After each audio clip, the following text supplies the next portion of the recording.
So you're all very welcome to this week, The Big Question. And this week we have a very, very important big question, and it is it time to work with nature? And soon we'll have our special guest today, Brendan Smith, joining us. But first, Kate, we have a little question that needs to be answered. So Kate, first of all, what were the options and what did people choose? So this week's options for Kate and Rena's little question was apples versus oranges, Greece versus Italy for holidays, or Jane Austen versus Sally Rooney. And just Kate, guess. Just guess. Apples versus oranges. I hate to break your heart, Rena, but we are debating Jane Austen versus Sally Rooney. Right. Okay. So I have my trusty Yahtzee squares here, and as usual, Kate, I've got consonants and vowels. So today, Kate, if I throw a vowel, which will I be debating? Yeah, perfect. So Rena, if you roll a vowel, I think you will be debating that Jane Austen is better than Sally Rooney. Consonant. Okay, does that mean I'm saying that Sally Rooney is better than Jane Austen?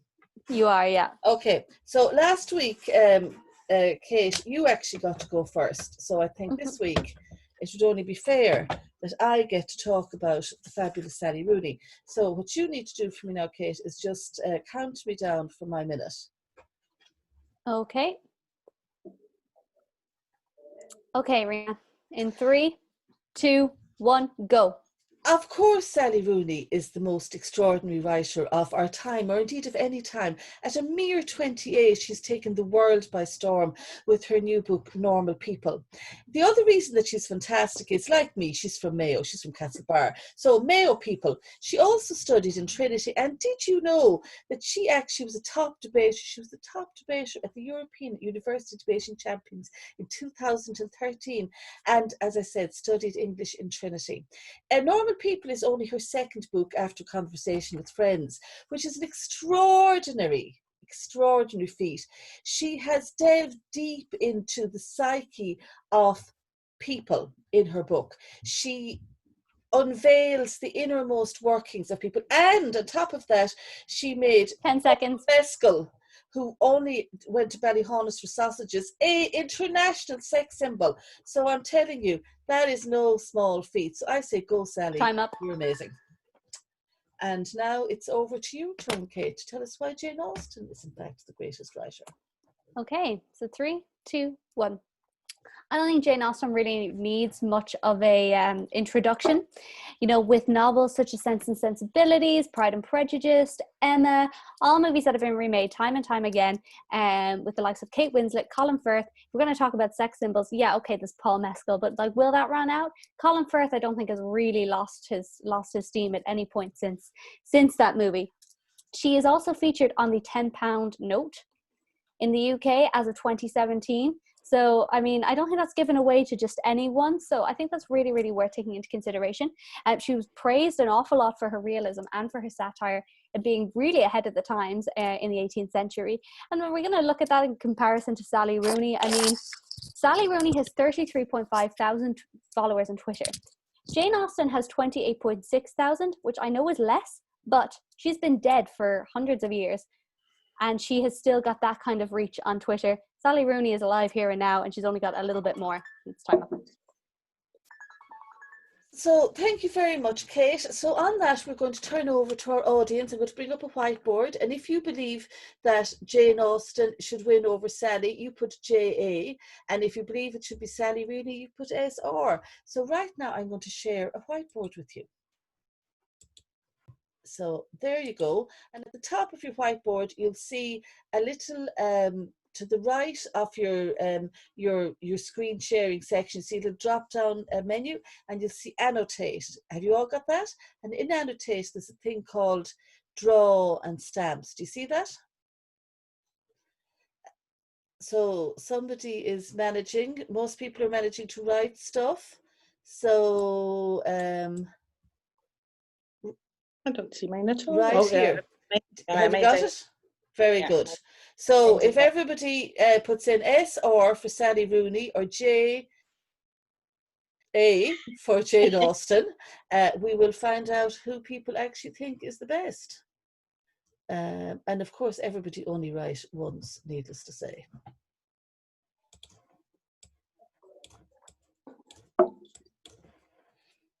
Ooh.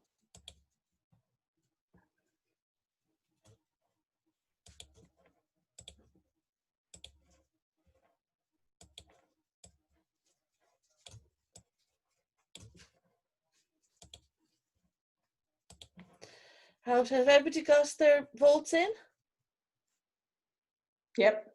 Very good. Okay, at the end of that, we can clearly see that Jane Austen, while fabulously presented, Kate, merely scored 2 votes. In fact, scored half the amount. So it would look like today's audience have said that. Kate, don't be so sad. That today's audience have voted that, in fact, Sally Rooney has beaten Jane Austen. Who knew? And for anyone who doesn't know, that takes me and Rena up to a tie. Mm-hmm. So tune in next week to see who's going to pull the lead on our little question series. Kate, could you share with people what our topics are for next week? Okay, so our topic number 1 for next week is Jaffa cake, cake or biscuit. Our second topic is creationalism or evolution. And our third topic is city life or country life. So we'll see what the Twitter decides. We will wait, see what the Twitter people have decided. Well, thank you very, very much for joining us today. That was our little question. And now we're moving on to our big question. So I would like to invite Brendan Smith. I'll just put you in the spotlight there for a second, Brendan, so you can say hello to everybody. Hi, Brendan. How are you? Fine. Can you hear me okay? We can hear you perfectly. Thank you very much. Great stuff, yeah. So we're delighted that Brendan has joined us today. And I am particularly happy because I have known Brendan for a long time.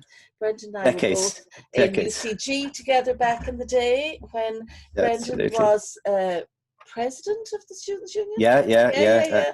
And I was a mere auditor of the Music Society. And properly in awe of his amazing ability to get people motivated. Since then, Brendan has in fact spent the rest of his life getting a lot of people motivated, and he of course has been instrumental in so many wonderful projects that I'm no doubt he'll tell us about some of your favorite projects. And I have a little video that I found as well that I thought was lovely, but tell us about some of your favorite projects. Yep. I was a great fan of yours too, Rena, those many decades ago with the work that you were doing in Music Soc. And if you go back to my time, I was probably the most radical student president they had for a long time. And I found it difficult to get any work afterwards because I was always told, once a troublemaker, always a troublemaker. But in terms of if they write on my gravestone, what did you ever do for what we called then UCG? I can claim that I helped in drugs, sex and rock and roll. So the drugs was, we introduced the college bar. Remember, it opened up on September the 19th, 1980. It was the first bar on the campus. It was then over in what is Quadrangle before it moved many years later to where it is today. Secondly that's the drugs. The sex was, we introduced condoms into the university as well, which broke the law big time, and we almost ended up in jail. And the rock and roll was, I was co-founder of the Arts Dress Dance on St. Valentine's Day 1977, and actually we introduced condoms on St. Valentine's 1981. So it was an interesting time. Very much, it was a different Ireland then, and people like yourself, myself, and so many others contributed to making Ireland what it is today in terms of a much more diverse, socially aware society, but there were good things about the past too, and I think we were part of that, After that, I was involved, went into the pub trade, and I went to Iceland. I lived there for many, many years. I was involved when I came back in environmental activities. So in 20 years ago, plus a few months, in March the 11th, 2000, we opened up. We said it got an area set aside with a lot of campaigning and hard work. What is now the Terryland Forest Park, which is Ireland's largest community-driven forest park in the country. And even then, back in 2000, we were talking about ecological corridors, carbon sinks, biodiversity protection, all of the things that are now are accepted. And but not just myself, of course, I was just part of a movement. Yeah. So what we're trying to do now, and I love the last topic that was mentioned by Kate, city life and country life. What we're actually trying to do is combine the two of them, is to bring nature back into the lives of Homo sapiens. And over half of our species now, for the first time about 6 years ago, and we've been on the planet 200,000 years, are now living cut off from nature in urbanized environments. Yes. And Brendan, so that's true. I was just going to say that I actually was in Iceland, and I actually was in your pub in Iceland. So it's been an amazing journey. Yeah. I found a very nice video about I think it's for Terryland Park, and it's just a lovely video that kind of encapsulates some of your ideas about nature in the city. So I'll play that for us first, and then we'll have you asking your big question, which of course is today, is it time to work with nature? And you did a great article in the Advertiser recently as well on that topic. Yeah. But people are lucky today to hear it from you directly, and then we'll be breaking into our breakout rooms to debate it. So the first thing I'll do now is I'll just share my screen with you all and play this video. Thanks.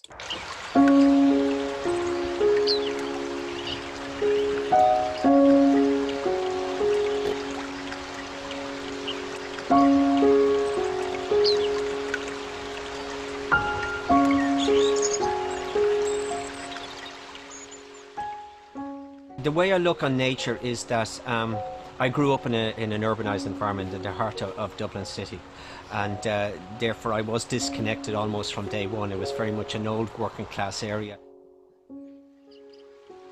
Thinking back to my youth, what made me as a happy person, what made my family happy, and what made the neighbours as happy, doing things together, pulling the sleeves up and getting the hands dirty.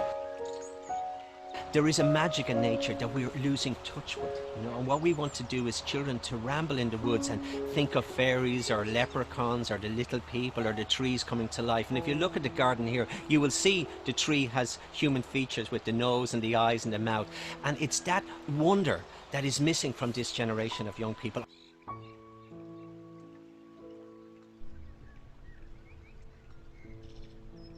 We have erected a number of den boxes for pine martens in a couple of woodlands in Ireland, and we use these to monitor how they are uptaken by the females, and they have used some of them to breed, and they also help us to keep the pine marten in the woodland and to provide breeding sites where they aren't naturally occurring in a woodland.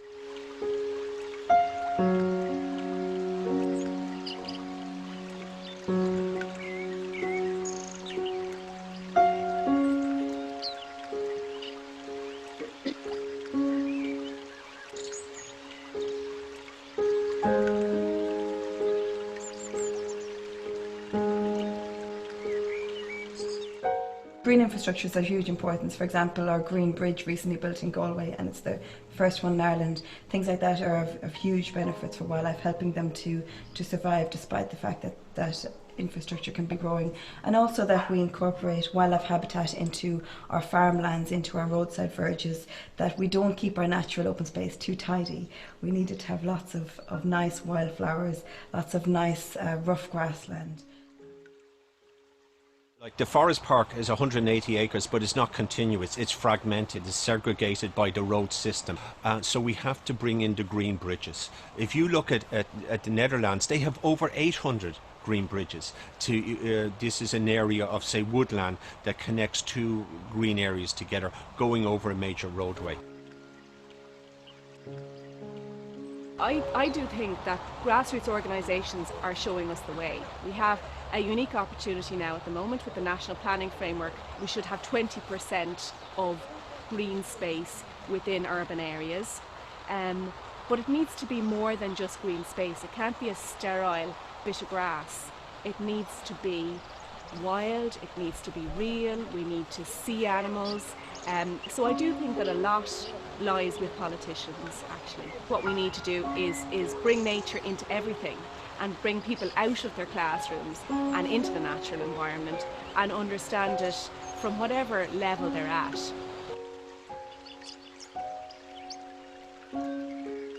Galway has an identity, has an art city, which is fantastic, has a science city, which is fantastic. There is a third pillar that we could talk about now, and that is to have the vision to see it for what it is. It's a city of nature. I look on the fact that we're only on the planet a few years. The planet has given me life. I want to give something back to it. We have a legacy. We have damaged the planet for so long. We now have to undo the damage.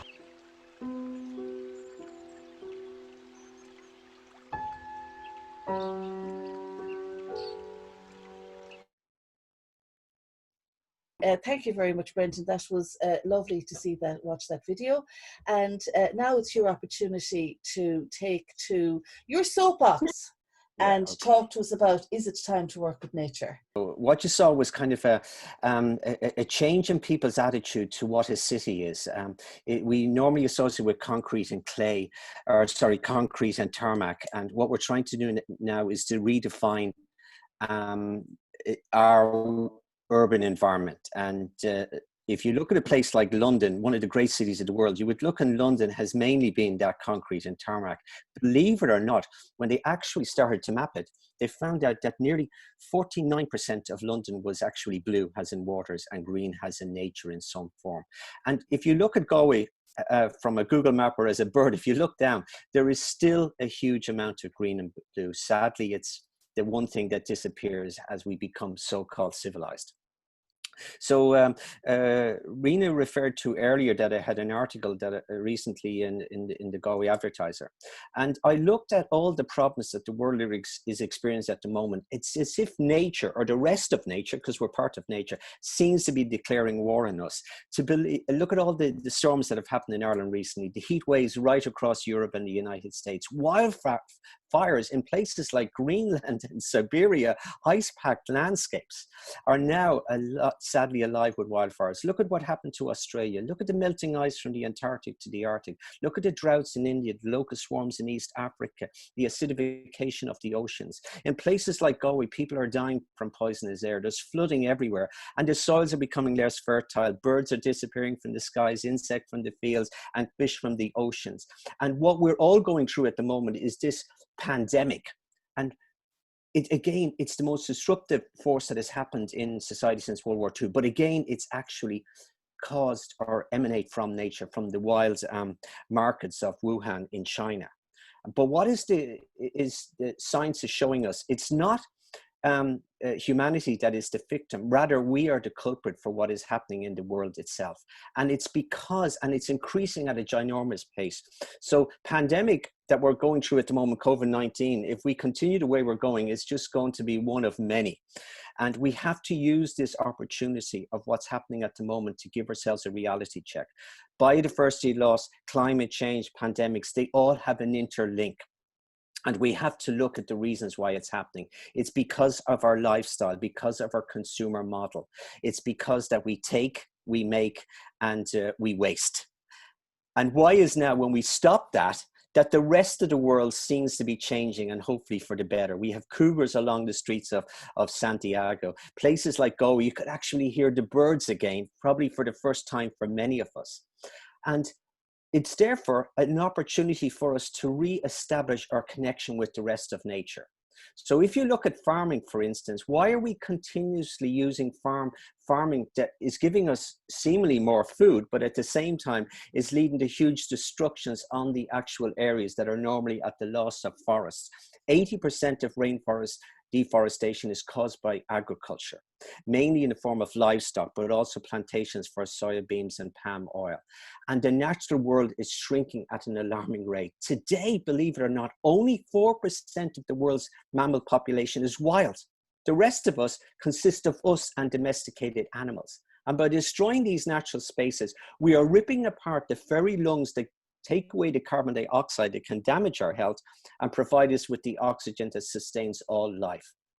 And the lessons of this pandemic and our destruction of nature is right throughout history. If you examine it, you look at the Khmer, ancient Khmer civilization in Cambodia, the Mayan of Central Americas, the Sumerian civilizations of what is now Iraq.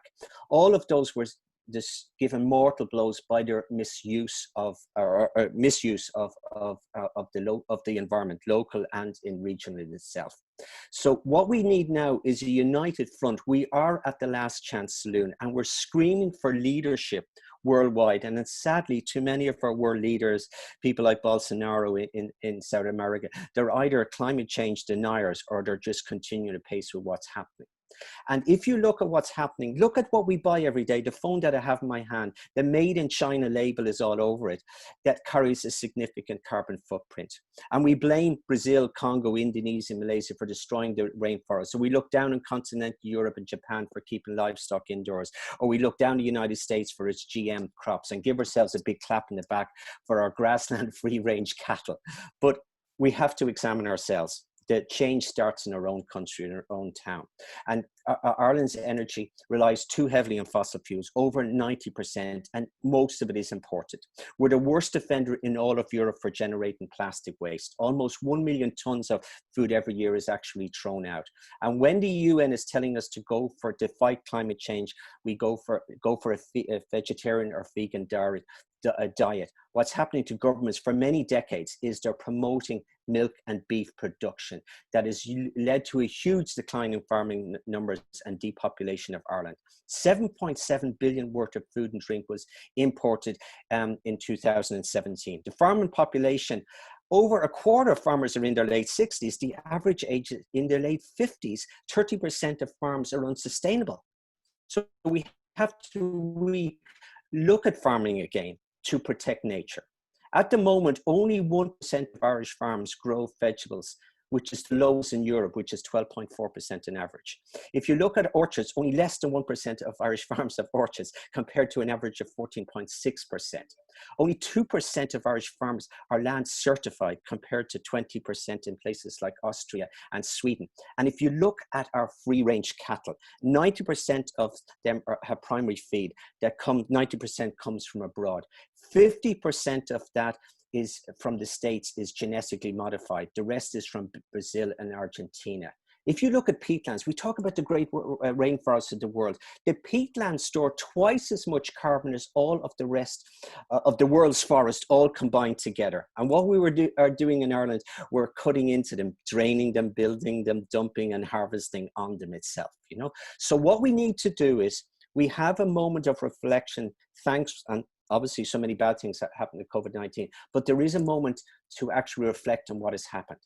The lockdown has given us the opportunity to connect with our family and community, of cooking and eating together, or going for relaxed walks in our local parks. And for many of us, it's the first time we've actually walked in our local parks. We've seen the great benefits of technology, of course, and it's given us a chance to briefly, the environment to recover from decades of slaughter and pillaging and actually dumping itself. Now, when this COVID is coming to an end, there will be no doubt huge job losses. But if we look for a sustainable, planet-friendly economy, it can give us huge jobs in renewable energies, organic food production, communication and smart technologies, biomimicry, which is the new science, healthcare, wildlife protection, habitat environments, re-wetting the bogs, insulating buildings, outdoor classrooms, outdoor gyms, all of that. And we're the only species that produces waste. Think of that, the only one. For every other species on the planet, waste is a resource. I grew up in Ireland where you recycled everything. You had a roast, and we didn't eat a lot of meat in our house, but when we did, it was a Sunday. What was left over became the soup on the Monday. Any bread left over was made to make a pudding. And in the COVID, a lot of us have been rediscovering that. So what we need to do is recalibrate our involvement with nature. We need to looking on nature, not as something separate, but as part of our everyday lives, and look at the great things of the past, combine them with the technologies of the present to make a better future. And in Ireland alone, I grew up, just like Rena, in an Ireland where nature wasn't just all around us. It was in our classroom. It was in our songs of love. We compared a girl, say, to a flower, a strong man to an oak tree or a lion. They were very much part of our everyday language. And in the Celtic mythology, we looked on the Táin, or we looked on Fionn and the connection with nature. In religion, we would talk about the birds and the wolves of St. Francis, Noah's Ark, the Garden of Eden, all of those things.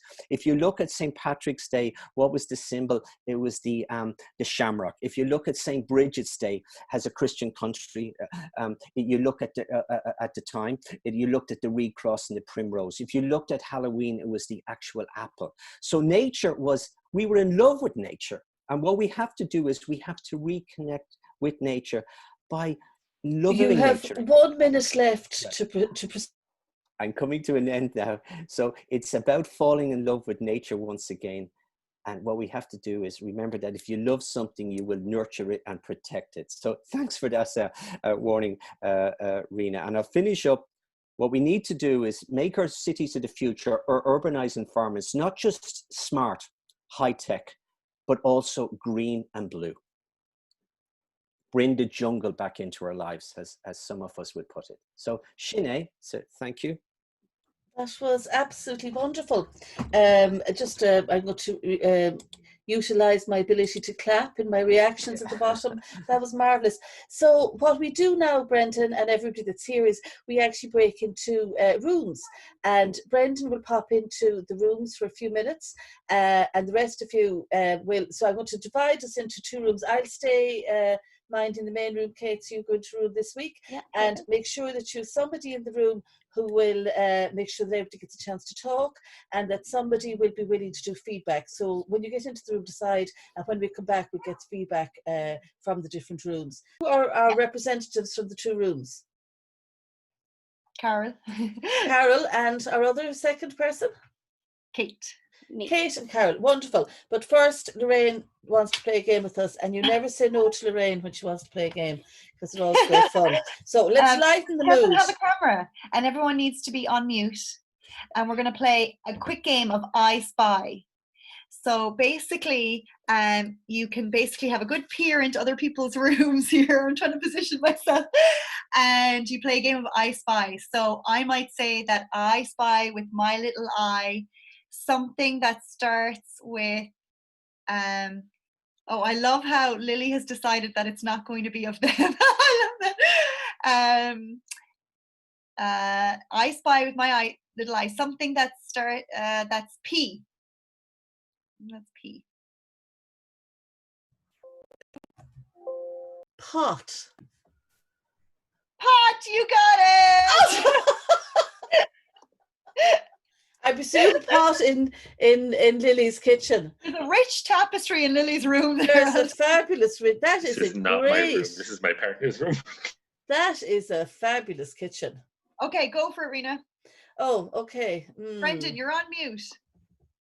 Okay, I spy with. I have a parrot in the back. That's P. It's made out of wood. You can just make them out. I can see it now because you've lighted it. Okay, I spy with my little eye something beginning with C. Is it a cup? No. Is it Carol? No. Carol. Oh, is it a clock? Yes. Yes. Wonderful. Okay. This one's really hard. This one's really hard. 1, 2. I spy with my little eye 4 things with G. 4 G's with G. Do we have to give you all 4? Actually, it's actually 5 G's. There's 5. Are they in the one room? No. Oh, that's terrible. Green sheet. Glasses. Glasses, you got it. Well done, Lily.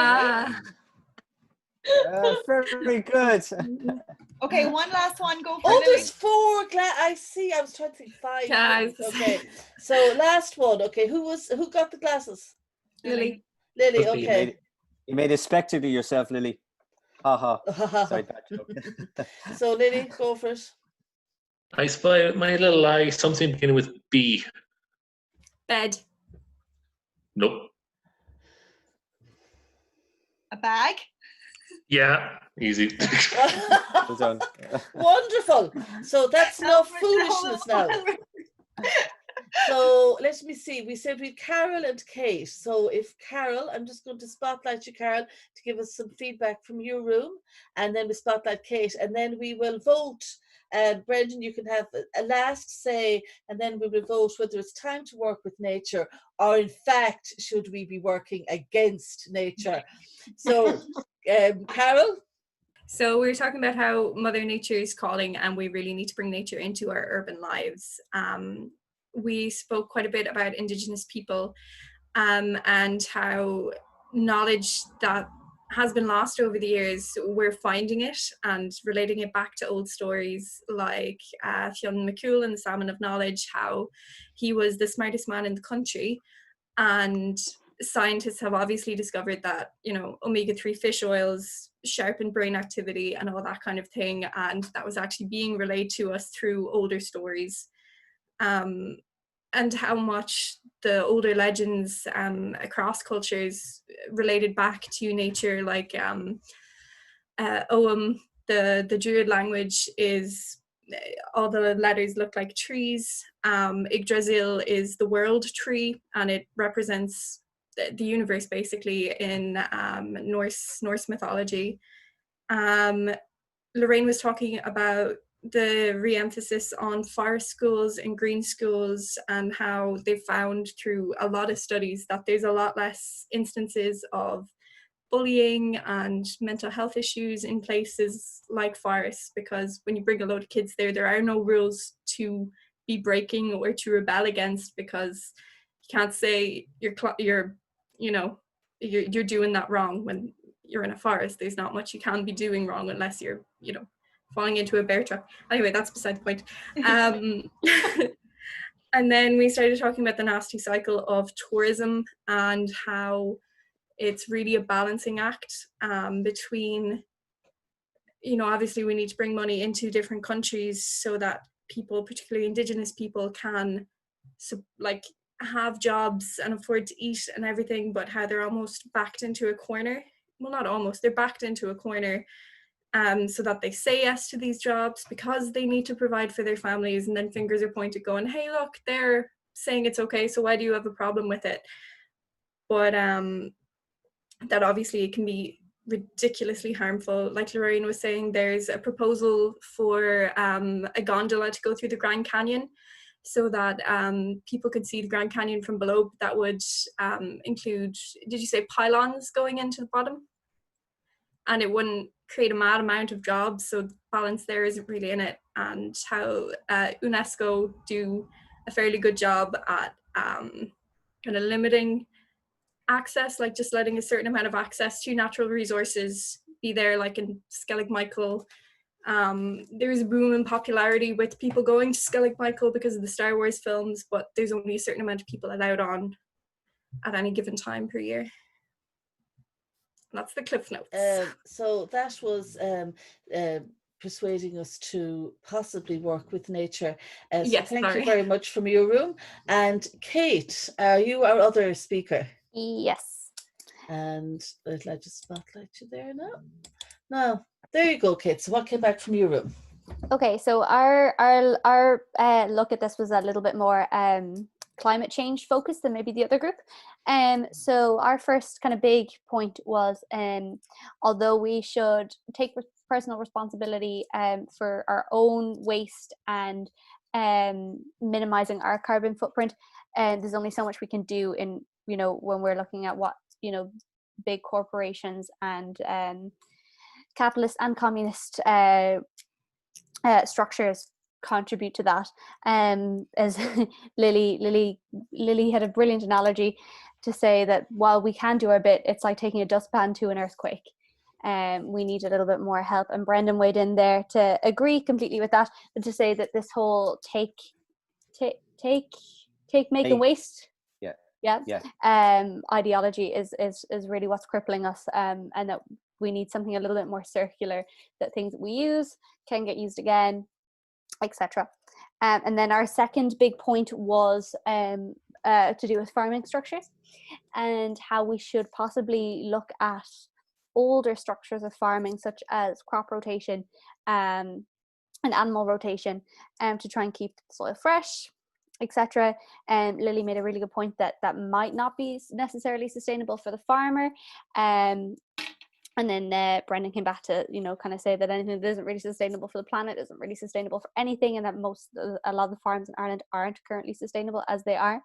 And we kind of eventually brought that back to why we need so many green spaces in our urban areas, because if we can grow a little bit ourselves, do our own gardening, grow our own vegetables, that's great. So that's a little bit easier when you're out in the country, but that's not so possible for people living in the city. So we need these green spaces to create communal gardens and communal vegetable patches, I suppose, and help people who don't have access to growing stuff grow things.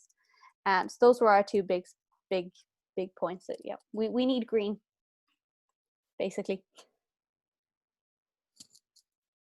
Myself there. Thank you very much. So Brendan, just on a final word before we have our poll on whether it's time to work with nature, yes or no, and find out what the mood is in the room. Yeah, I think both groups excellent points coming through. And I'll just give an example of economic in terms of sustainability. At the moment, you have 80,000 people living in Galway City. Up until COVID, a huge tourism area. If people want to go to Connemara, they get the car, they go from Galway City to go to Clifton and they go back. That's totally unsustainable for Connemara. Whereas what we're promoting is the greenways. So somebody on a bike or walking or a group, they'll go from Galway City and they'll stop off in a number of places, maybe spend a night or two in different places, have local food and restaurant rather than just have the food and restaurant in Clifton and Galway City. That's sustainability. Working with nature, not in a kind of a car cocoon environment. Just one example. The last thing is what is being launched next month here in Galway is about to promote Galway as a national park city. That's bringing us nature into our lives. It's backed by the president, it's backed by Duncan Stewart, Sharon Shannon, and a huge amount of local champions. So yeah, that's all. And thank you for giving me the opportunity to say what I needed to say. Thank you very much. So what I'm going to do now is I'm going to launch the poll and you get to vote on whether it is time to work with nature. And then we'll see what the outcome is. Okay, so people can all vote there now. Yes, people, it would appear that today on the big question, we have found the answer. It is in fact time to work with nature. So that was wonderful. Thank you very much, Brendan. We're now going to do the last short part of our show before we hand over to the Law Society. And Oliva's here and she's got a murder mystery for us to do, and cahoots, I believe. So I'm certainly looking forward to that. How do you do a murder mystery virtually? No idea, but if you hang around, you'll find out. So, Kate, I'm going to pop you into the spotlight just to fill us in on a few theatre-related issues while I get our monologue ready for us. Okay, so the world of theatre right now, as I'm sure most of us might know, might not know, is absolutely crippled by the current COVID-19 crisis. How do you socially distance in a theatre is kind of the forefront of everything. There's been a lot of free work being given away by various organisations like the National Theatre of Great Britain, and has been kind of the big one, and Andrew Lloyd Webber himself has been publishing a lot of his own content. So now that's been great, but unfortunately nobody gets paid out of that. So the thousands of actors, directors, producers, technicians, managers, front of house staff, bar staff in theatres get nothing for that. So the Old Vic Theatre in the UK, it's quite an old establishment. They are screening a new production called Lungs, starring Claire Foy. And it is a totally socially distant production happening in an actual theatre, where the audience can buy a ticket and you get to watch the event live as it happens. Claire Foy will be performing in an empty theatre. Tickets range from £10 to £60, depending on how much you want to kind of donate. So that's definitely worth checking out. That's on the Old Vic's website, and What's on Stage is sharing an awful lot of the content on that. And in other news, the London Palladium is currently trialling as a socially distanced theatre. So we'll see how that goes. I'd imagine not very well. I don't think you can pay people when nobody can go in. So, so yeah, some interesting things happening in the world of theatre. Hopefully it'll survive. As per last week's big question, we think it will, which will be great. How, that we don't know at the moment. Also, David Tennant and Michael Sheen are currently doing a fantastic production on Zoom about two actors who are out of work, called Staged. It's very, very funny. It's come off the back of their work on Good Omens. So I've seen some clips of it. It's very, very funny. It's almost as if them from Good Omens is now being these two people on Zoom stuck with no work. So it's very funny. I would definitely recommend watching that. It looks very, very, very good. So that was an amazing roundup, Kate. Thank you very much. So our monologue of the week comes from a wonderful actress called Jane Godley.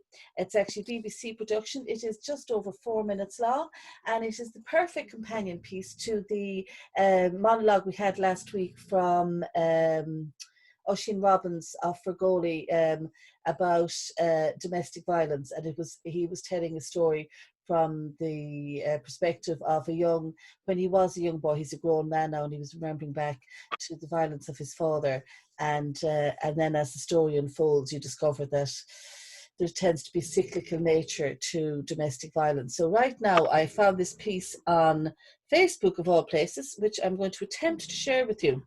So bear with me for a moment. It's hard in lockdown. I mean, I'm not alone. Got my wee Doug. My husband Jim. 40 years of marriage. Likes his rules, does my Jim. Keep your hair tidy, Betty. Keep it up. Don't wear too much makeup. Don't draw attention to yourself. Keep your voice quiet.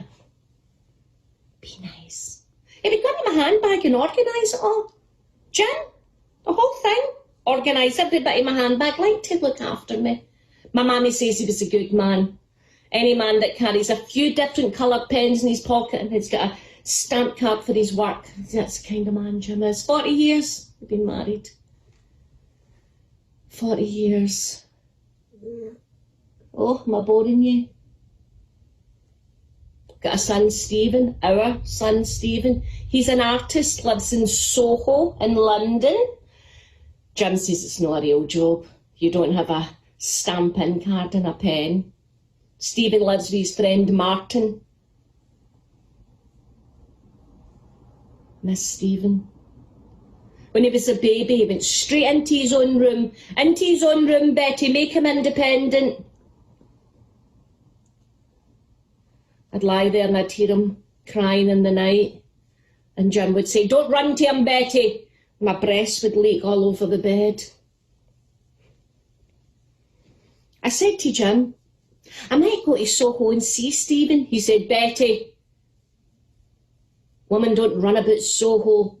Married women on their own. Likes his rules, Jim. Every night, 8:30, he would decide what we're watching on TV, writes it all down, and then it would be, Betty, bring the tea. I'd come out with a tray. It would be the china cup, the china pot, the saucers, the sugar bowl, the milk bowl, the silver spoon, the fruit scone, the plain scone. Loves his routines, this Jim.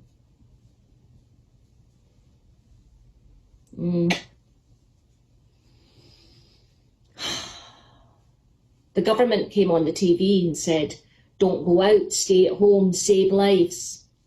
Don't leave the house, wear a mask. Loves his rules, Jim, but can he stick to them? No.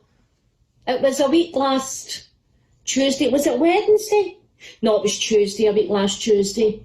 He came back coughing. Cough, cough, cough, cough, cough, all night.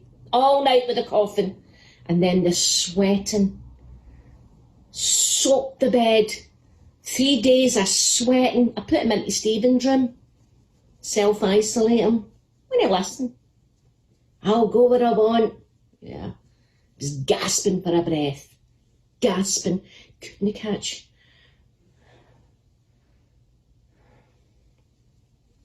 I mean, I'll let the relevant authorities know. I'll let them know. I will contact the people as is what's to happen when this is all done.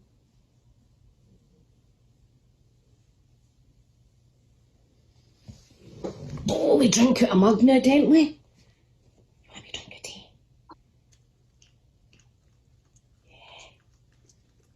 Your daddy seen us doing this, there'd be a war. Oh, aye.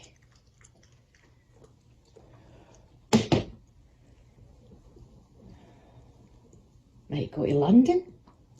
We'll go see Stephen. He'll love you.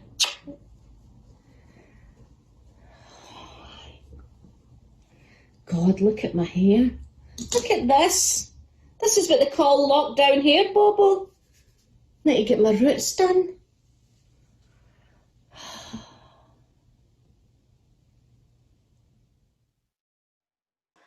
So, did you enjoy that? Yes, it was very good. I was delighted for her.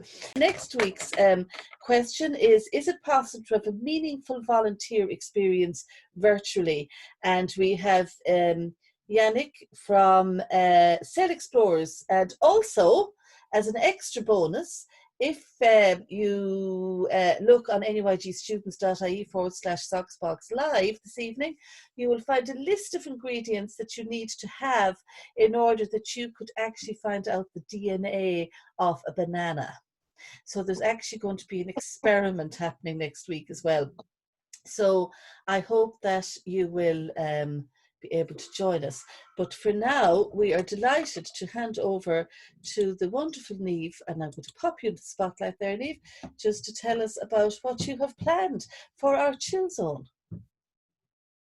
Hello everyone, I'm Niamh and I'm the incoming auditor for LASA. So I have a selection of murder mystery games. There's one long one and then there's a few extra little things. But anyway, we'll see as we go along. So there's a little video and then I have turned it also into a PowerPoint that we can go through, and then depending on whether you want to break up into groups or if you want to send your answers in the chat to privately me so we could discover it all